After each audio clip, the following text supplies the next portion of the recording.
Hola chicos, bienvenidos nuevamente a sus videoclases de patrimonio gastronómico del siglo XIX al contemporáneo. El día de hoy nos toca hablar sobre patriotismo, nacionalismo e indigenismo. Miren, el nacionalismo ya lo hemos abordado poquito, no sé si lo recuerdan en nuestras clases presenciales. De hecho fue de las primeras clases de que vimos cómo precisamente ya al final de lo que viene siendo este periodo, que es el periodo novohispano, empieza a haber muestras de que la gente ya se siente mexicana, o sea, ya es donde aparece el término mexicano, o sea, la gente nacida, crecida y que habita el Valle de México. O sea, ya está ese término mexicano, no para designar a todo México, claro, pero nada más para designar a la gente del Valle de México. Entonces, como les digo, hay ya un término que pues es este mexicano y pues tiene que ver también con todo esto que es patriotismo, nacionalismo e indigenismo.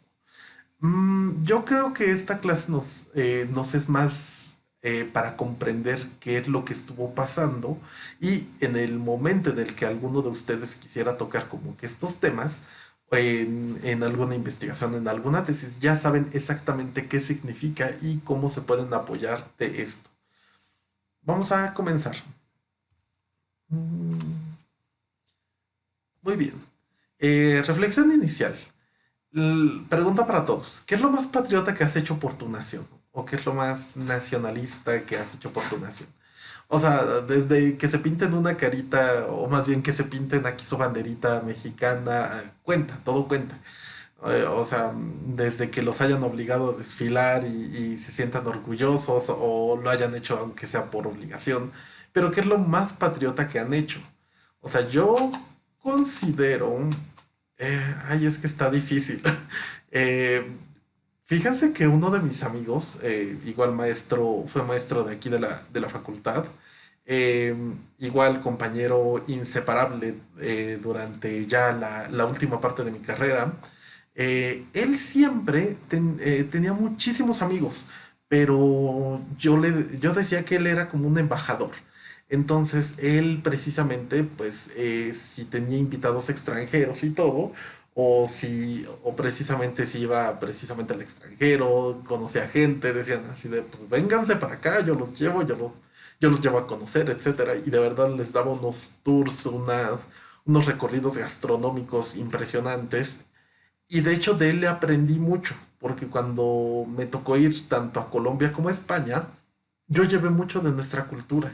O sea, yo llevé chocolate mexicano, yo llevé, para mí me son indispensables llevar dulces con chile. O sea, estaba llevando pulparindos, picafresas, estuve llevando un montón de cosas precisamente con chilito.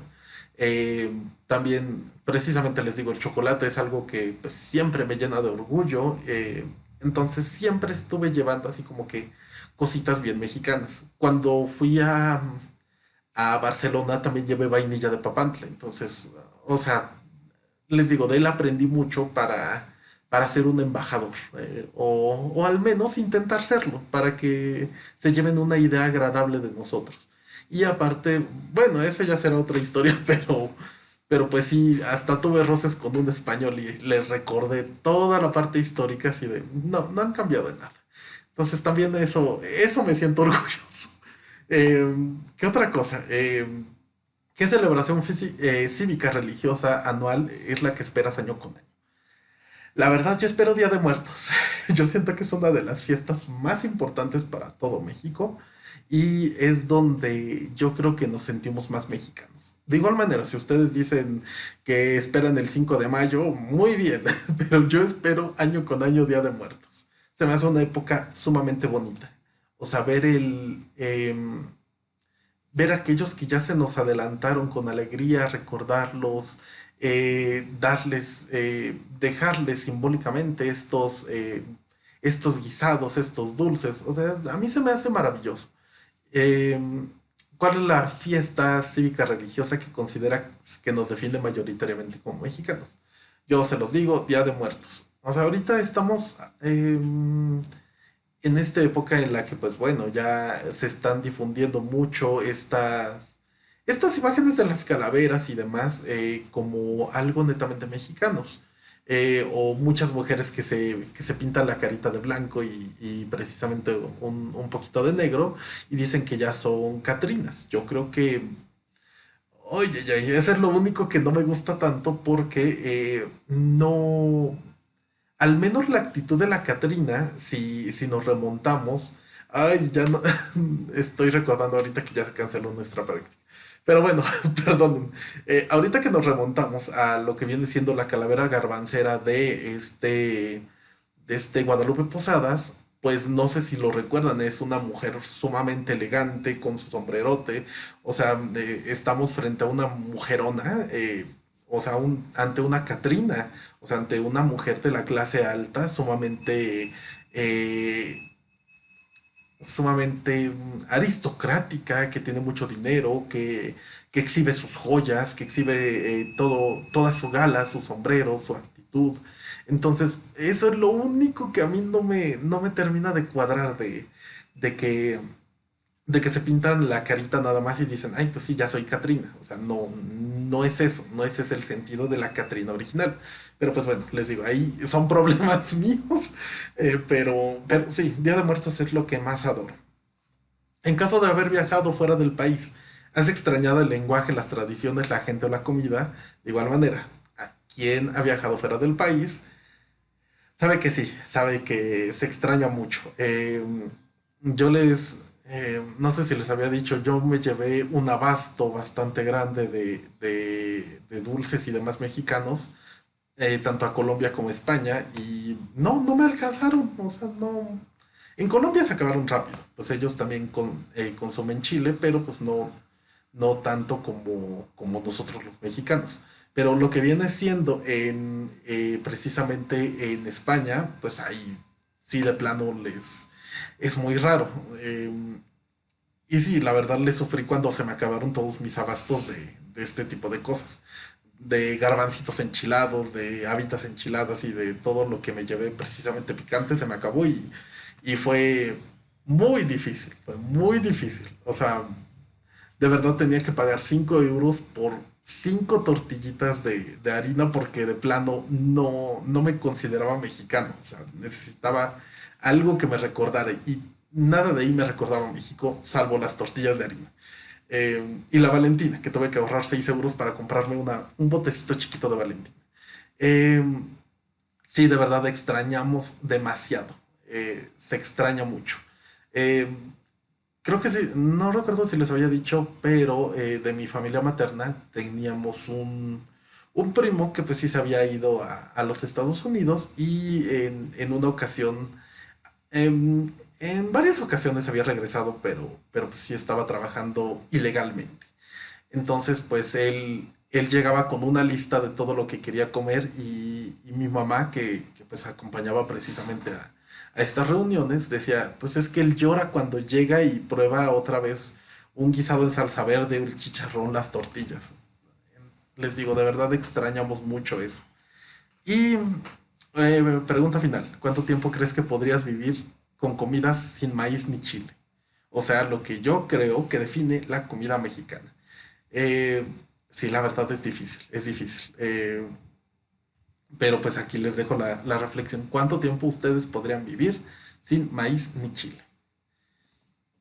Y bueno, empezamos con el término patriotismo. Yo creo que este es el término más... es un término que nosotros no ocupamos tanto, pero en nuestro vecino del norte sí se ocupa mucho. Vamos a irnos con las definiciones que nos da nuestra Real Academia Española, que hoy en día está muy permisiva, la verdad. Tenemos patria, que es lugar o ciudad en la que se ha nacido. Creo que queda claro, o sea, puede ser tanto Toluca, puede ser Ciudad de México, puede ser Monterrey, donde sea. O sea, el lugar en donde nacimos. O netamente México. Patriotismo es amor a la patria. O sea, pues es esto, es tenerle cariño a esa patria, ese lugar a donde, de donde provenimos. Patriota. Ahora ahí viene un término que es bastante más complejo y un poquito más fuerte, que es la persona que tiene amor a su patria y que procura su bien. De hecho, este término de patriota tiene que ver mucho con la defensa armada.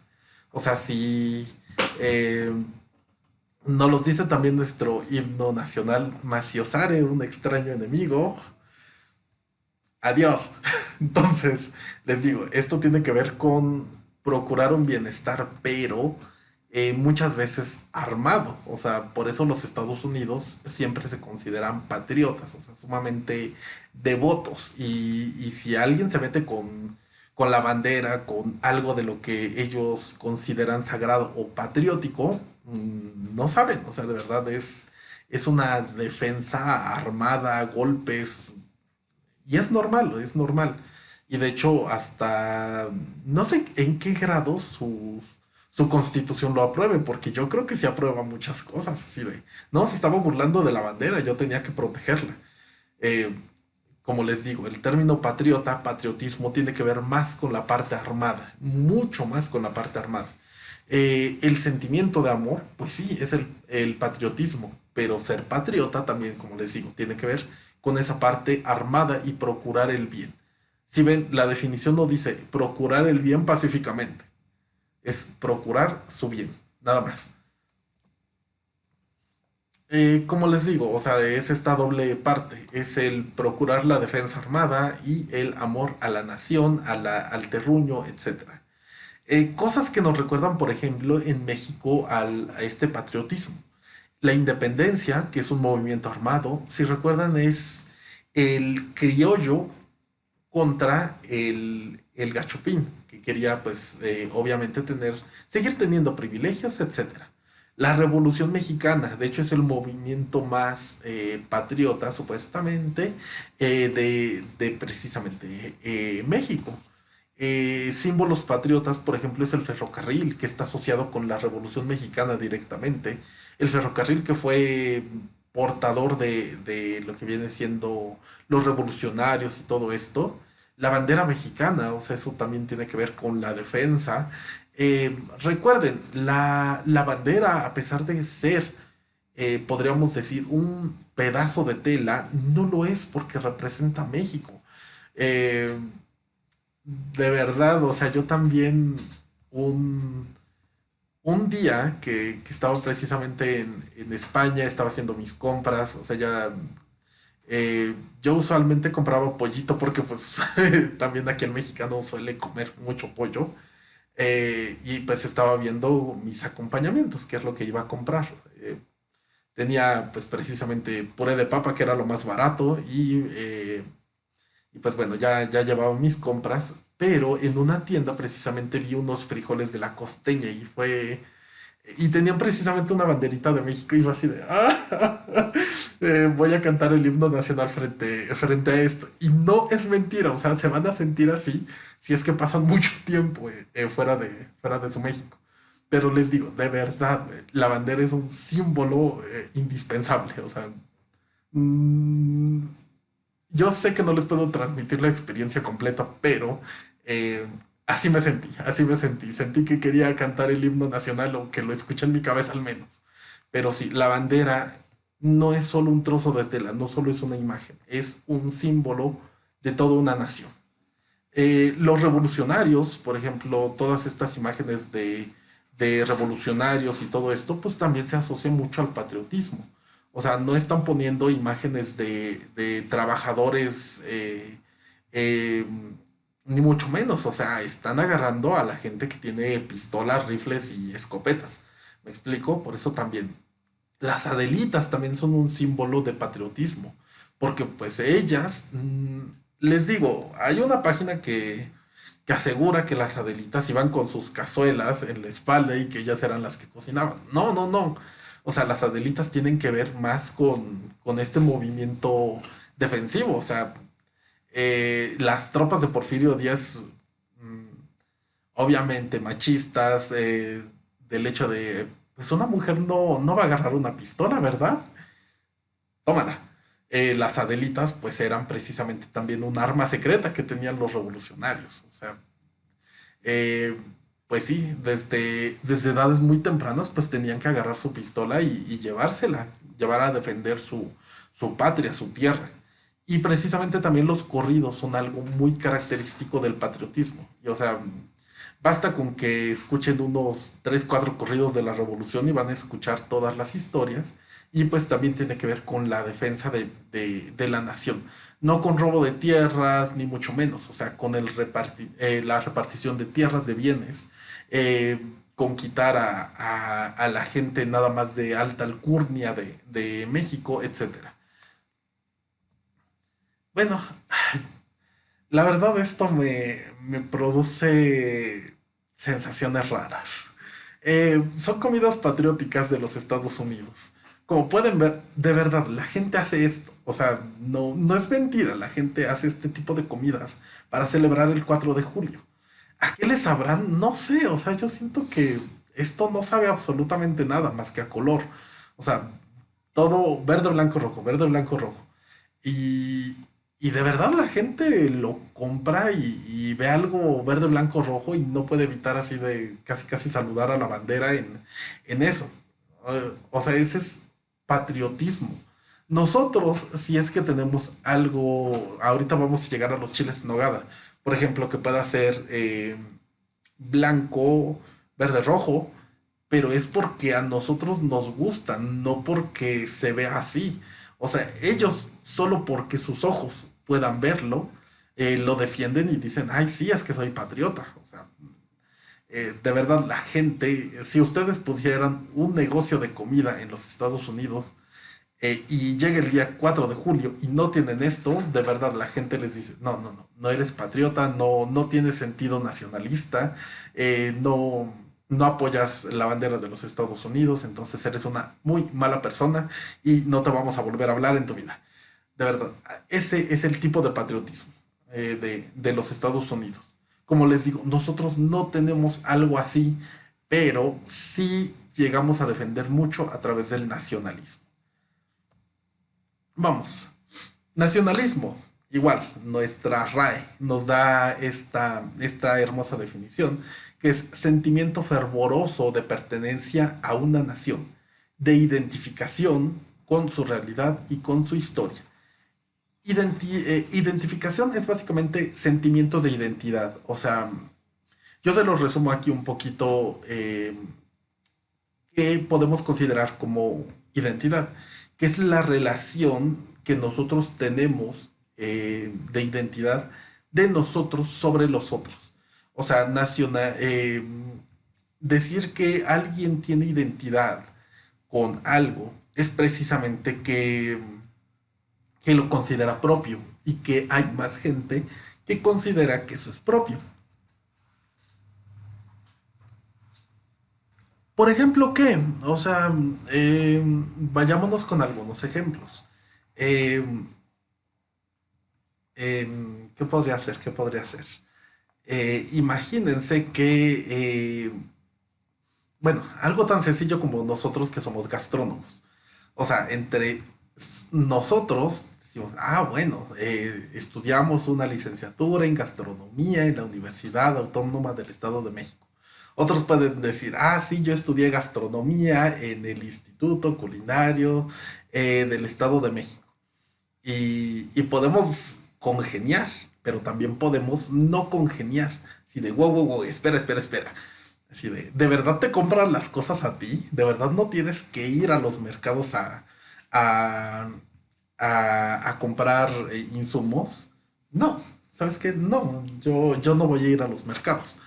De igual manera, o sea, hay gente que no tiene la más remota idea de cuánto cuesta un kilo de mantequilla Gloria y que ponen sus hojas de costo unitario que cuesta 10 pesos el kilo. O sea, de igual manera les digo, podemos estudiar lo mismo, pero podemos estar separados por las ideas, por lo que vivimos, etcétera. Entonces, identidad marca un espacio imaginario entre nosotros y los otros. Entonces, eso es identidad. Por ejemplo, si les gusta de manera fervorosa algún cantante, de que les gusta, no sé, Lady Gaga, Miguel Bosé o quien sea, pues bueno, eso marca un nosotros y nos delimita de los otros. Entonces, eso es identidad. cosas que nos dan identidad también, la bandera mexicana, el himno, la guadalupana, que de hecho, como a veces, no recuerdo dónde decía o en qué año era, donde hubo incluso más asistentes a la Basílica de Guadalupe que votantes en las elecciones. O sea, para que vean qué tan importante puede llegar a ser una figura como la guadalupana. Eh, de hecho, ahorita vamos a hablar un poquito más de ella y de la importancia que tiene histórica y culturalmente la Virgen de Guadalupe. Las danzas regionales, por ejemplo, cuando ustedes los ponían a hacer danzas regionales en la primaria y todo esto, es parte de generar un sentimiento nacionalista. A mí jamás me gustaban porque jamás nos supieron explicar por qué eran importantes. A mí me era un requisito más. Pero ahora, muchos, pero muchos años después, empiezo a valorar todo esto y las danzas regionales se me hacen hermosas. No solo la guelaguetza, que es una de las más apegadas a la parte gastronómica, sino de verdad todo ahorita ya tengo una visión completamente diferente a lo que me enseñaron y me obligaron en primaria. Y pues, por ejemplo, la comida mexicana es algo también sumamente nacionalista. Vamos a ver un poquito de la historia del nacionalismo en México. Bueno, lo que viene siendo el nacionalismo tiene orígenes en el siglo XVII y XVIII. Como les decía, desde que llegan los españoles, les digo, llegan todos eh, buscando fortunas, pero obviamente también quieren eh, satisfacer todas sus necesidades, no limitado a la comida, al sueño y al techo. O sea, no puedo decirles más. Entonces, la descendencia era inminente entre españoles, indígenas y demás.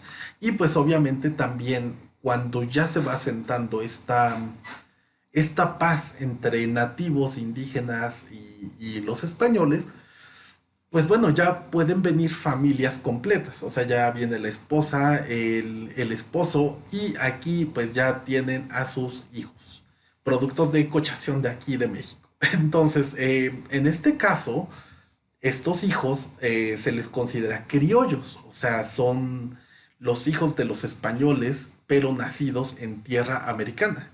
Entonces, este criollo crece entre indígenas, crece entre mestizos, y lo que viene siendo los españoles puros le hacen el feo. Es que tú no naciste en Navarra, tú no naciste en Barcelona, tú no naciste en Madrid, tú naciste en México, tú naciste en Guatemala, tú naciste en Antequera, tú naciste en Valladolid, en la nueva Valladolid, que es ahorita lo que es Jalisco. Entonces, esta gente crece con esta idea de que pues no pertenecen ni a un lado ni al otro. No es netamente indígena, no tiene a los héroes indígenas como Nezahualcóyotl, como Cuauhtémoc, etcétera, y precisamente tampoco puede decirse español completamente, porque sus propios hermanos de España le dicen, no, tú ni siquiera conoces España, tú naciste aquí, tienes padres españoles, pero no tienes lazos con España. Entonces, el criollo es el primero que se queda sin identidad. Eh, o más bien, tiene una identidad, pero no le es agradable. No es ni esto ni esto. O sea, ni es la mezcla de los dos. De verdad, el criollo tiene un problema muy fuerte. Y, pues bueno, les digo, el español gachupín obviamente se siente superior, siente que es el único que puede manejar negocios y demás. Les decía que también había un problema muy grave. O sea, cuando la corona española requiere que se pueble lo que viene siendo Nueva España con cualquier persona, y o sea, si tú tienes un grado de aprendiz, ya te puedes ir y te dan el grado más alto. O sea, les decía el caso, o no recuerdo si fue en Virreinal solo que lo di, que por ejemplo, en el caso de que no sé, supieras fueras el ayudante del médico y solo cambiaras, por ejemplo, un vendaje, ya te daban el grado de médico si pasabas acá. Entonces, tú ya podías ejercer como médico certificado por la corona, siendo únicamente aprendiz, o medio aprendiz, o siendo un completo bruto que estuvo ahí un día viendo al doctor y ya, eres doctor. De igual manera, si, no sé, te habías cortado un dedo haciendo un filete de res mientras estabas apoyando a un carnicero, pues bueno, ya te daban el grado de maestro carnicero acá. Entonces, el criollo que podía tener tantas o muchas más habilidades eh, que estos estúpidos, pues no les podían dar los oficios más altos, no les podían dar los rangos más altos. O sea, al final del día el criollo se siente que no tiene lugar. Entonces tenemos precisamente que algo que lo hace único es la Virgen de Guadalupe, porque tanto los indígenas como absolutamente todos sentimos eh, que nos une. O sea, no es una madre castigadora, ni mucho menos. O sea, es algo que estuvo uniendo a estos criollos. O sea, es precisamente un milagro sucedido en su tierra. Y pues obviamente se va a sentir identificado con ella. Y bueno, como les digo, es un símbolo de unión más que la corona española. Incluso hoy en día les podría decir que nosotros estamos más unidos por la parte de la religión, por la parte de la guadalupana, que pues por la parte política per se. Y pues bueno, algo muy característico del nacionalismo mexicano de estas épocas es de que ya la gente está asumiendo que hay héroes aztecas. O sea, que ya hubo gobernadores muy, muy buenos en el periodo prehispánico. Pero esos quedaron ya en el pasado. Los indígenas que estaban vivos son así de... Entonces, como les digo, es un nacionalismo muy, muy parcial. Es de venerar el pasado, pero no veneres a los héroes del presente. Y bueno, por ejemplo, vamos a ver el nacionalismo mexicano en el siglo XIX. Siglo XIX, como les digo, ya la gente sabe que somos una ensalada. O sea, estamos revueltos, de verdad, sí, hay criollos, hay mestizos, hay españoles, hay franceses.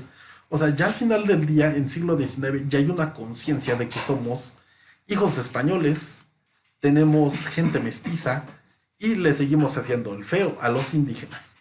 El tipo de nacionalismo que tratamos de agarrar en el siglo XIX fue un nacionalismo a la francesa. O sea, tratar de nacionalizar muchas cosas, tratar de hacerlo a través de cafés, restaurantes. Vean, por ejemplo, el caso de los cafés. O sea, el café que es el símbolo de lo francés de siglo XIX, donde se hacían tertulias, reuniones y todo en torno al café, pues llega la idea del café en México y precisamente lo que se sirve más es chocolate. O sea, para que ustedes sepan, tratamos de agarrar la idea, pero consumiendo lo que nosotros teníamos aquí. Les pongo este caso. En los cafés de siglo XIX, y precisamente allí hay un tema de tesis también, se servían lo que viene siendo pasteles y galletas y cosas muy, muy afrancesadas.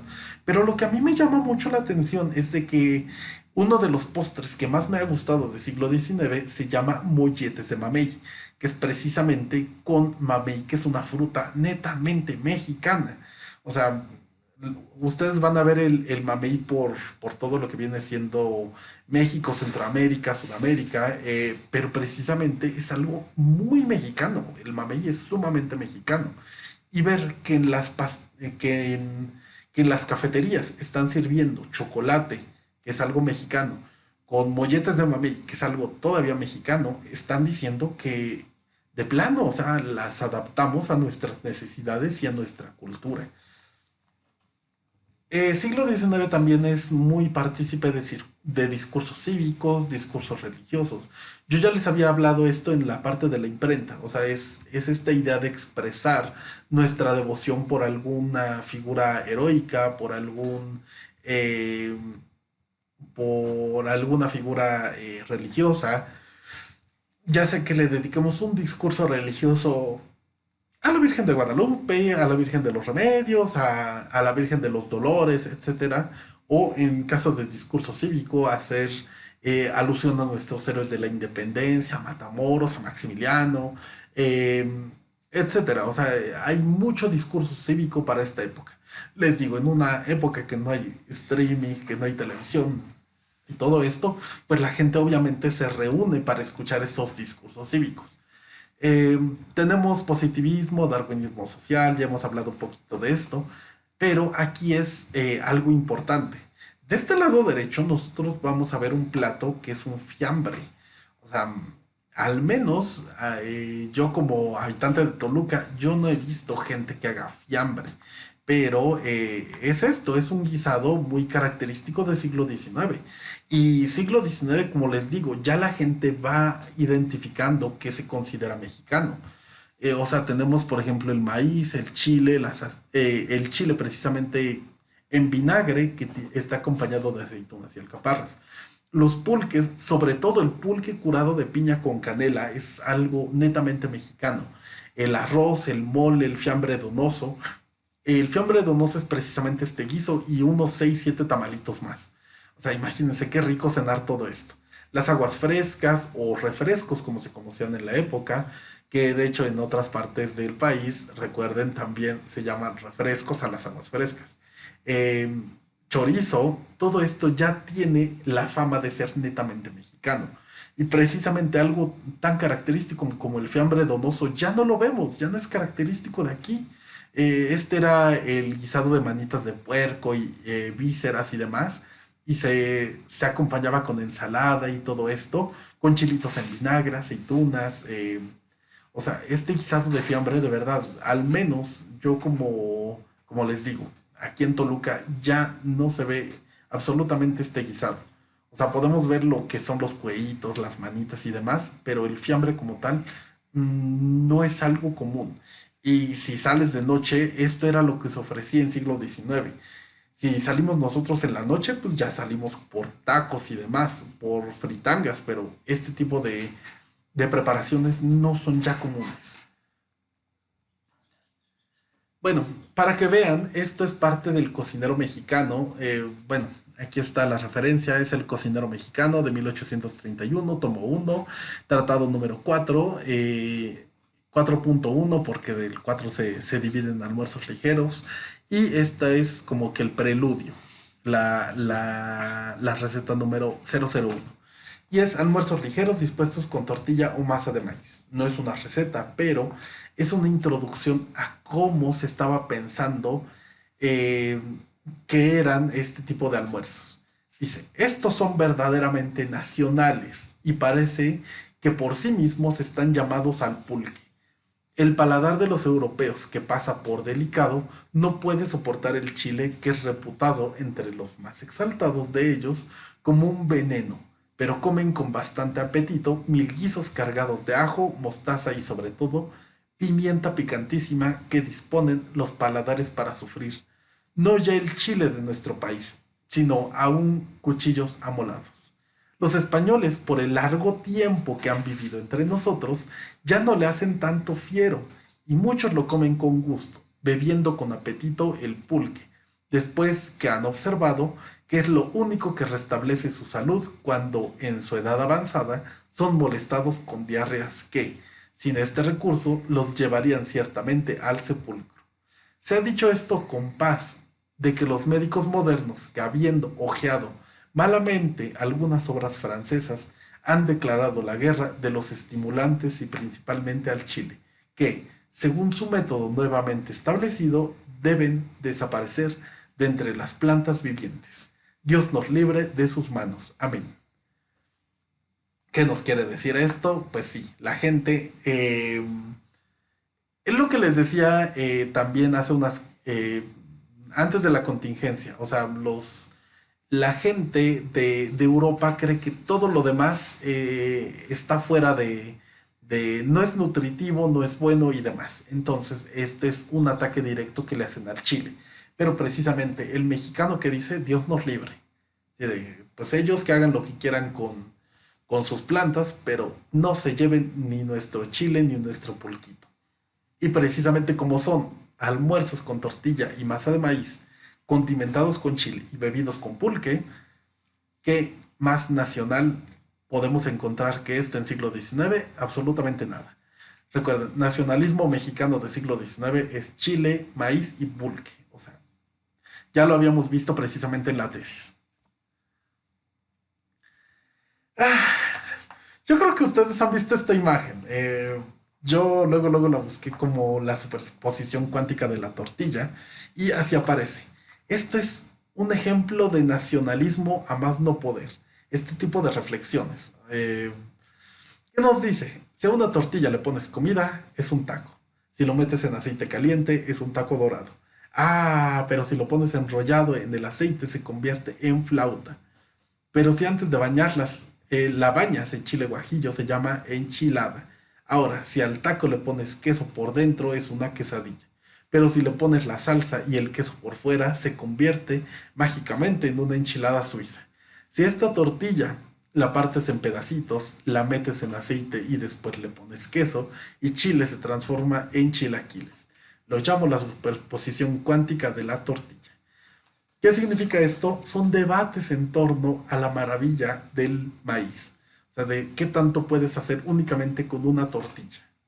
Eh, de verdad, a mí se me hace maravilloso este tipo de filosofías gastronómicas.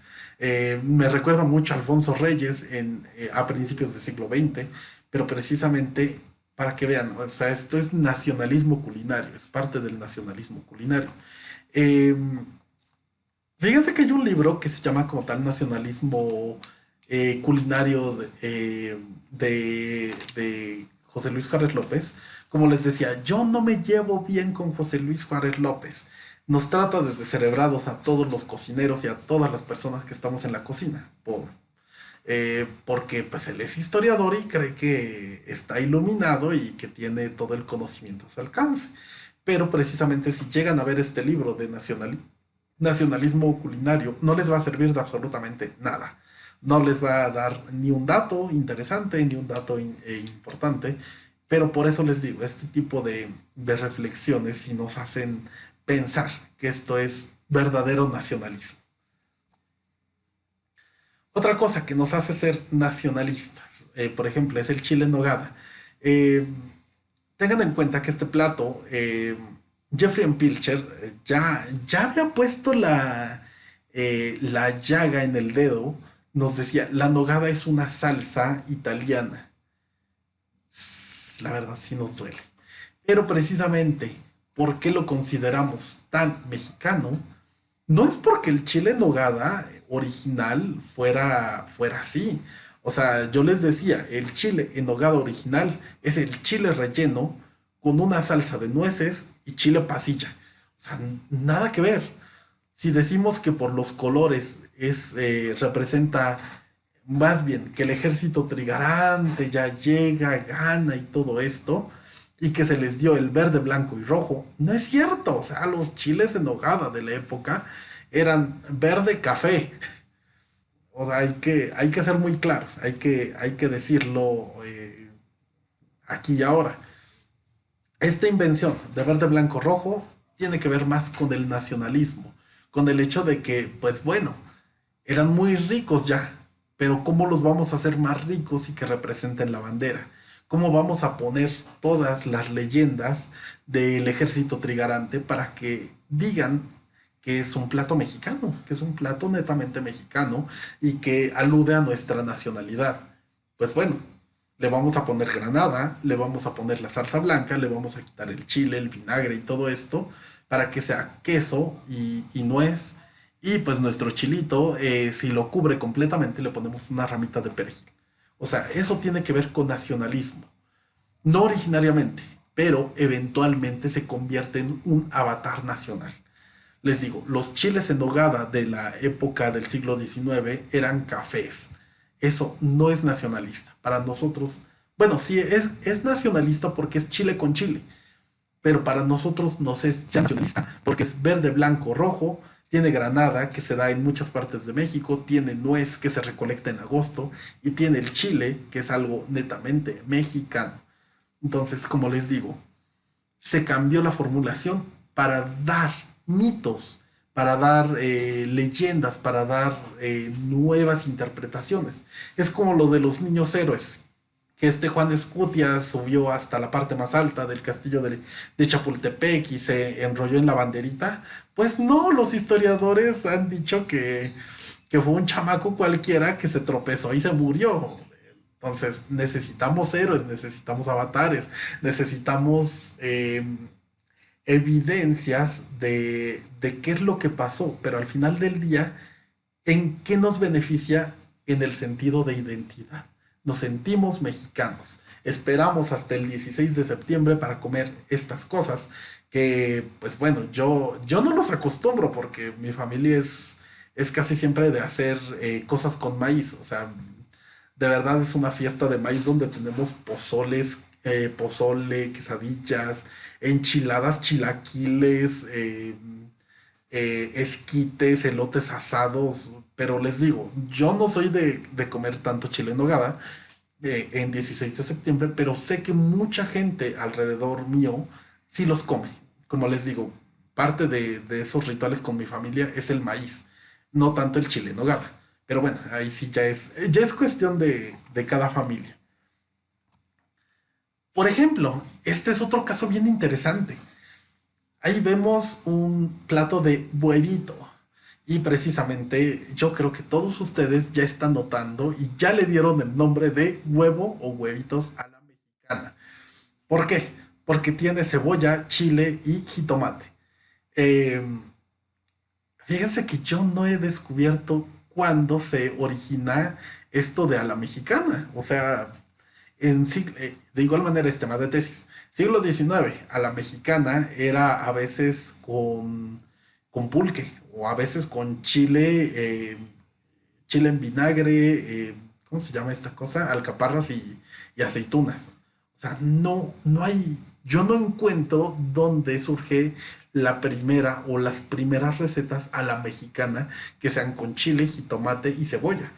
O sea, hay una propuesta muy interesante que es precisamente de que en la época de Vasconcelos, porque él trataba también de hacer muy nacionalista la comida, pues en esta época se hace este invento de que, bueno, cebolla blanca, chile verde y jitomate rojito. Entonces son colores de la bandera y hay que enseñar a las amas de casa en las escuelas de cocina rural que esto es lo mexicano, verde, blanco, rojo, cebolla, chile y jitomate. De igual manera, les digo, esta es una propuesta de una gran amiga y pues también egresada de esta facultad. Entonces les digo, es una propuesta, pero todavía hace falta discernir qué más pasó, cómo pasó o qué tipo de recetas fueron las primeras que se cocinaron a la mexicana. De verdad es hermoso, es sumamente hermoso este tema. Ahora bien, pasamos con indigenismo. Ustedes saben que nosotros tenemos raíces prehispánicas, o sea, eso es innegable. Y precisamente hay mucha gente que ha tratado de negar este pasado. De que sí, tenemos héroes aztecas, como les mencionaba anteriormente, pero pues ya quedaron en el pasado. O sea, ya la gente ya no necesita de esas raíces. Ya somos otros mexicanos.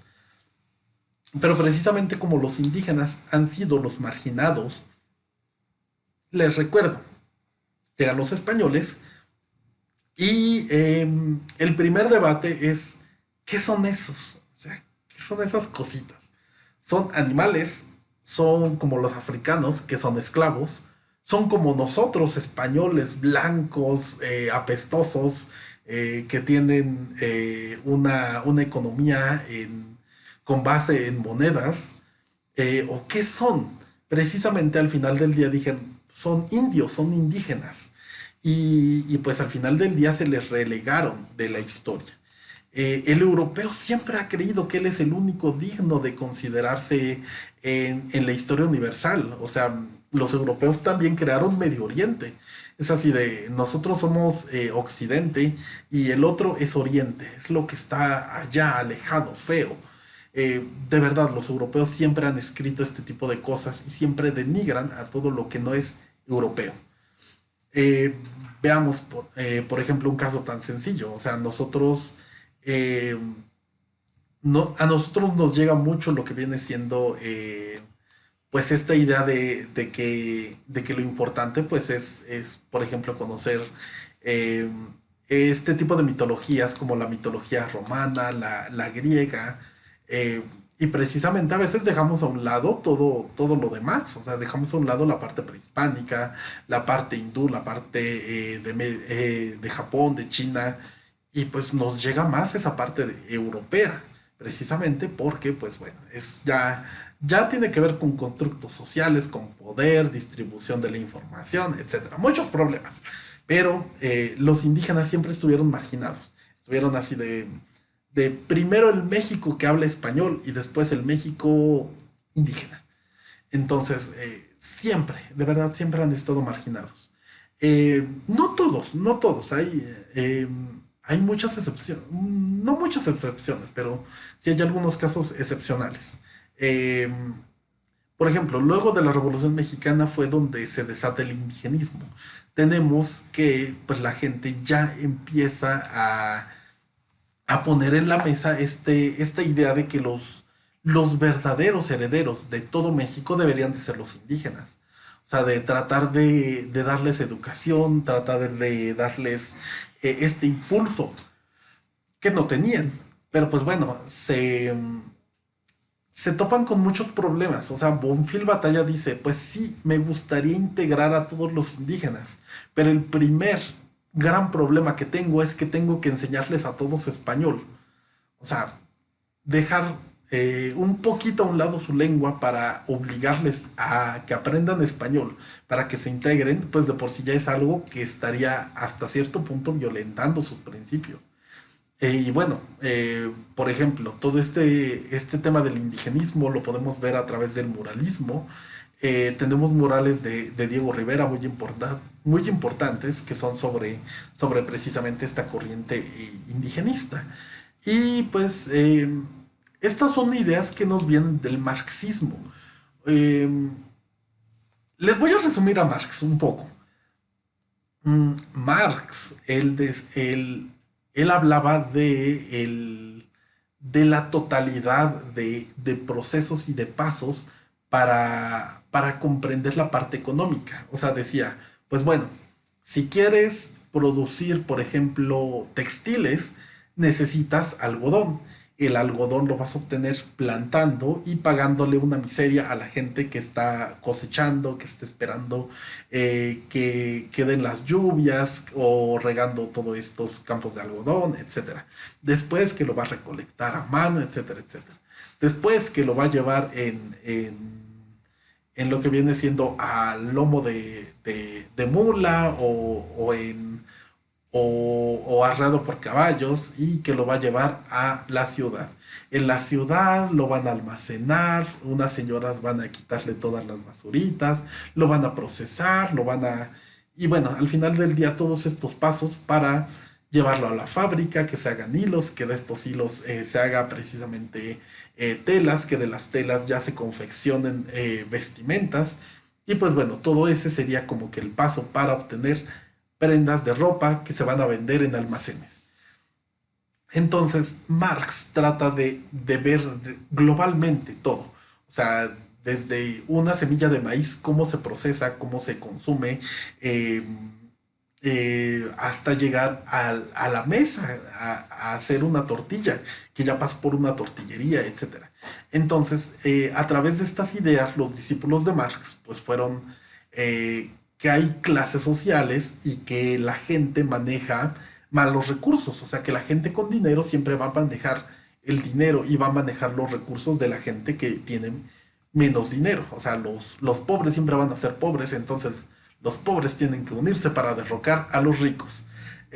Marx jamás habla de esto, sea, jamás habla de derrocar clases y no, no, no, esos fueron sus discípulos radicales. Marx solo pone en contexto que para producir algo se requiere muchas cosas y de verdad estamos muy alejados ya de los lugares de producción, eh, del campo, etcétera. Entonces, a través de estas ideas marxistas se apoya el indigenismo. Si de no, es que el indígena es pobre, es el marginado, es el verdadero depositario de la herencia de toda la riqueza mexicana. Entonces, por eso se hace este movimiento indigenista. Y bueno, también muchos se plantean este problema de que la cultura es algo específico de las clases dominantes. No sé si a ustedes les ha tocado que, por ejemplo, hay una persona que no se va al teatro, le gusta leer y la gente se refiere a ellos como gente culta. Cuando se pensó por la antropología, pues es que no hay gente culta ni inculta. O sea, todas las personas tienen cultura. Entonces, de que tú eres un inculto porque no vas al teatro, pues bueno, es una falacia, es una mentira. Y pues bueno, se plantea la cultura como algo que absolutamente todos tenemos. Porque de verdad, muchas veces en la historia se niega que un indígena, que un pobre, que alguien que no trabaja en la parte política, en la parte religiosa, pues bueno, esa es gente inculta, porque no tiene los conocimientos que yo, es inculta. Entonces, ya a través del indigenismo se trata de proponer que todos tenemos cultura y todos, no hay gente culta e inculta. Y pues precisamente es un retorno a nuestras bases. O sea, recuerden que ya habíamos pasado al porfiriato, o sea, ahí donde se nos quiso meter obligatoriamente el trigo, el pan, los pasteles, el café. El ideal del indigenismo pues es regresar al maíz, al pozole, a los atoles, al frijol, a la calabaza, al pulque, a los tianguis, a las lenguas indígenas. Y o sea, tengan en cuenta que el tianguis es importante, o sea, ya no tanto a las tiendas, eh, y hoy en día sería como que a los supermercados, o sea, sino más bien irnos al tianguis, porque ahí está la gente que trabaja, la gente que tiene menos intermediarios que lo que vendría siendo el productor del, del supermercado. Pero pues bueno, como les digo, aquí ya son más luchas de clases, etcétera, etcétera. Y pues bueno, la reivindicación histórica de que todos los indígenas, no solo los reyes y los tlatoanis importaron, sino todos los indígenas, los caciques, los tamemes, lo que viene siendo los pochtecas, o sea, todos, absolutamente todos, importan. Y bueno, les voy a dejar una última reflexión. Eh, si la recuerdan, esta imagen es de arqueología mexicana del maíz, y precisamente es de nuestro queridísimo Guillermo Bonfil Batalla. Si algún día gustan leerlo, es súper pesado, pero también es bien importante, o sea, nos deja destrozados como mexicanos, pero nos hace más fuertes en identidad. Y precisamente es de este libro, El maíz, fundamento de la cultura popular mexicana. De igual manera, si algún día lo quieren leer, es un libro hermoso, de verdad es un libro hermoso, muy pesado, muy duro, duro como les digo, porque nos va a doler, pero precisamente esta frase es de este libro. Maíz, sociedad, cultura e historia son inseparables. Nuestro pasado y nuestro presente tienen su fundamento en el maíz. Nuestra vida está basada en el maíz. Somos gente de maíz. Y bueno, esto sería todo por la clase de hoy. Miren chicos, les voy a dejar una agenda en estos días. Por favor, les pido que la consulten para que sepan qué es lo que vamos a hacer, cómo lo vamos a hacer y cuándo se va a entregar, cuándo son las fechas límites. Entonces, por favor, les pido que atiendan pues esta agenda que vamos a estar llevando a través de lo que viene siendo el resto del semestre. Como les digo, todavía no tenemos certeza de cuándo vayamos a regresar, si vamos a regresar, que la verdad yo creo que con el semáforo de actividades no vamos a regresar al menos en este semestre, pero pues sí lo vamos a concluir correctamente. ¿Está bien? Muy bien, cuídense mucho, síganse cuidando. Bye, hasta pronto.